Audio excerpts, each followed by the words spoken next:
Hello అండి. అన్నవరం ప్రసాదం counter దగ్గరికి వచ్చేసామండి. ఇక్కడైతే కావిళ్ళలోను ట్రాలీలోను ప్రసాదం తీసుకొస్తున్నారనమాట. వేడివేడి అన్నవరం ప్రసాదం తెచ్చేసుకుందాం, వచ్చేసేయండి. ఫైనల్గా అయితే ప్రసాదం తెచ్చేసుకున్నాం. విస్తరాకులో వేడివేడి అన్నవరం ప్రసాదం తింటే భలే ఉంటుంది కదండి. మీలో ఎంతమందికి అన్నవరం ప్రసాదం ఇష్టమో కమెంట్ సెక్షన్లో కమెంట్ పెట్టేసేయండి. అలాగే అన్నవరం సత్యనారాయణ స్వామికి ఒక లైక్ కొట్టేసేయండి.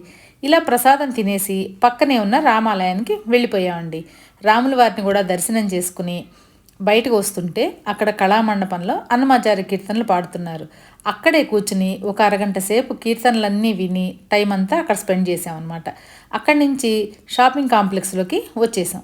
కొన్నా కొనుక్కుపోయినా ఒక్కసారి విండో షాపింగ్ చేయకపోతే సాటిస్ఫాక్షన్ ఉండదు కదండి. మీకు కూడా అంతేనా? అలా విండో షాపింగ్ అంతా చేసుకుంటూ బయటకు వచ్చేసాం అనమాట. ఫైనల్గా రిటర్న్ అయిపోయామండి.